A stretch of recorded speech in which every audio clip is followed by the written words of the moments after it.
حضرت السلام علیکم، میں رضوان علی دانش آزاداری سینٹر کربلا نیوز چینل سے آج پھر آپ کی خدمت میں ایک ایسی شخصیت کے ساتھ حاضر ہوئے جو کسی تعارف کی محتاج نہیں ہے۔ اس وقت ہمارے ساتھ حجت الاسلام والمسلمین علی جناب مولانا سید ضمیر عباس جعفری قبلہ موجود ہیں۔ میں آزاداری سینٹر کربلا نیوز چینل پہ آپ کا خیر مقدم کرتا ہوں۔ ایام ازاں چل رہے ہیں تو میں چاہتا ہوں چھوٹے چھوٹے بچوں کے سلسلے میں ایام ازاں کے سلسلے میں آپ کیا پیغام دینا چاہیں گے؟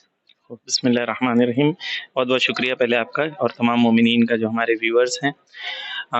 اگر چھوٹے بچوں سے مراد 12-13 سال ہے، 14 سال ہے، پتہ نہیں، میرا جوان ہے، لیکن تمام جو بھی امام حسین علیہ السلام کے عاشق ہیں، انہیں پیغام یہ ہے کہ وقت کا حسین آپ کو بلا رہا ہے۔ ایک حسین تنہا تھے، وہ شہید ہو گئے۔ ایسا نہ ہو کہ ہم حسین کے لیے تیار نہ ہوں اور وقت کا حسین دوبارہ تنہا رہ جائے اور وہ غیبت میں رہ جائے۔ ہمیں تیار ہونا ہے تاکہ وقت کا امام جو ہے غیبت سے باہر آئے اور ہم ان کی زیارت کر سکیں اور ان کے پیچھے ان کے قیام میں حصہ لے سکیں انشاءاللہ۔ تو محرم وہ وقت ہے کہ ہم اپنی نفسوں کو، قلبوں کو اس طریقے سے تیار کریں کہ پورا سال ہم لوگ جو ہیں وقت کے امام کی خدمت کرنے کے لائق بن سکیں انشاءاللہ۔ میں عبادت کے سلسلے میں بھی آپ سے پوچھنا چاہوں گا کہ کس طریقے سے انسان کو عبادت کرنا چاہیے جو عبادت قبول ہو جائے؟ دیکھیں، عبادت جو ہے اللہ کی، سب سے پہلے اس کے اندر نفس جو ہے کہ انسان اگر جسم سے عبادت کرے گا تو جسم کی عبادت اثر نہیں رکھتی ہے۔ اس لیے کہا گیا ہے کہ ایک عالم کی نیند جو ہے جاہل کی پوری رات کی عبادت سے افضل ہے، کیونکہ عالم کو یقین ہوتا ہے۔ اسی طریقے سے عبادت کا مطلب کیا ہے؟ عبادت یعنی کیا؟ عبادت یعنی صرف نماز نہیں ہے۔ عبادت یعنی اگر ایک اسٹوڈنٹ ہے وہ علم حاصل کر رہا ہے تو وہ بھی عبادت ہے۔ والدین کے ہاتھ چوم رہا ہے تو یہ بھی عبادت ہے۔ اگر وہ اپنی بیوی کے ساتھ، رسول اللہ کی حدیث ہے کہ بیوی کے ساتھ صرف بیٹھا ہے تو اسے اعتکاف سے زیادہ ثواب ہے۔ روایت میں ہے کہ بیوی اگر شوہر کے لیے ایک گلاس پانی لا کے دیتی ہے تو اس کے لیے اتنا ثواب لکھا گیا ہے۔ شوہر اگر بیوی کی مدد کرے تو اتنا ثواب لکھا گیا ہے۔ تو ہم نے عبادت کو صرف نماز اور روزہ اور حج اور نہیں، وہ عبادت کے کچھ ارکان ہیں لیکن وہ کل عبادت نہیں۔ عبادت یعنی انسان اپنی زندگی کے ہر لمحے کو خدا کے حکم کے مطابق گزارے، یہ بھی عبادت ہے۔ تو ہر وہ چیز جو انسان کر رہا ہے وہ عبادت ہے۔ قبول وہی عبادت ہوگی جو عبادت اللہ کی مرضی کے مطابق کی جائے۔ ہر چیز میں جب انسان خدا کو تلاش کرے گا تو اس کی زندگی میٹھی ہوگی، شیرین ہوگی۔ ہر جگہ وہ خدا کہتا ہے معنا، یعنی میں تمہارے ساتھ ہوں۔ اللہ کی معیت کو انسان تلاش کرتا ہے تو وہ عبادت کیسے مقبول ہوگی؟ وہ عبادت جو اللہ کے لیے ہو۔ اللہ دور نہیں ہے، ہم دور ہیں اللہ سے۔ اللہ تو شہر کی گردن سے زیادہ قریب ہے، ہم دور ہو جاتے ہیں اللہ سے۔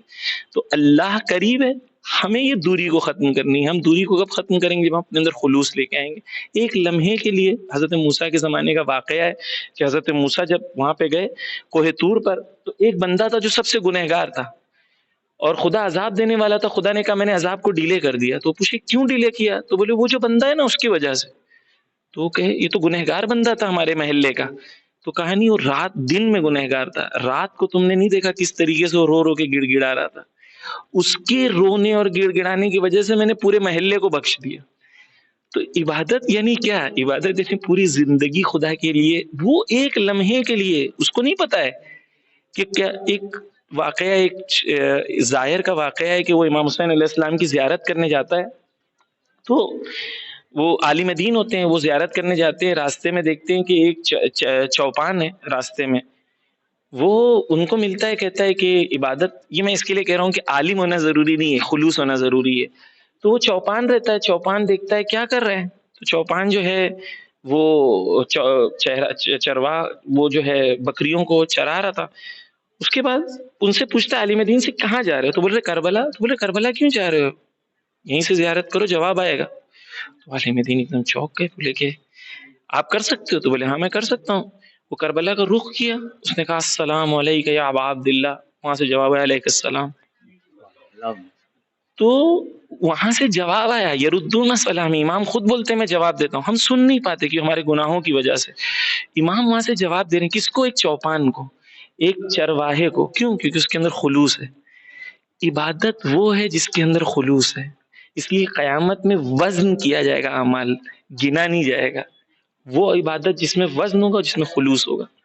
ایک آخری سوال اور ہے کہ اللہ نے ان کے لیے کچھ سزا کا انتظام کیا ہے جو عزائے حسین کے خلاف فتوے جاری کرتے ہیں، تعزیہ داری کو بدعت، اور کچھ لوگوں کے جیسے کہ تعزیہ دے کے نکاح بھی خطرے میں آ جاتے ہیں، اس طریقے کے جو فتوے آتے ہیں محرم ہی میں آتے ہیں، تو ان کے لیے کچھ اللہ نے کچھ؟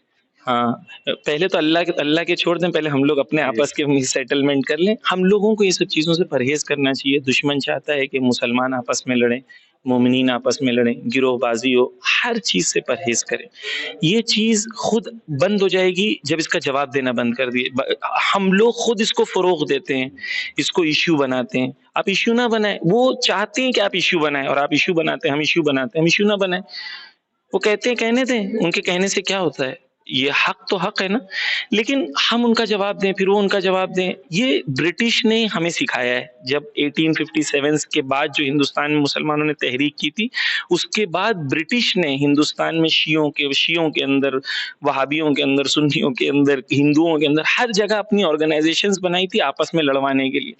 ہمیں شدت سے پرہیز کرنا چاہیے. ہر وہ چیز جو ہمیں ٹکڑوں میں بانٹے، ہمیں کمزور کرے، خصوصاً ایسے زمانے میں جب ہمارا دشمن موجود ہے سامنے اور اتنا مضبوط ہے، ہر وہ چیز جو ہمیں ٹکڑوں میں بانٹے اس سے ہمیں پرہیز کرنا چاہیے. بہت بہت شکریہ. ابھی آپ کے سامنے علی مولانا ضمیر عباس جعفری صاحب اپنے خیالات پیش کر رہے تھے. میں ان کا شکر گزار ہوں. مومنین سے گزارش ہے اس ویڈیو کو زیادہ سے زیادہ دیکھیں، زیادہ سے زیادہ شیئر کریں تاکہ یہ پیغام دور دور تک کے پہنچ سکے. حضرات السلام علیکم، علیکم ورحمۃ اللہ وبرکاتہ.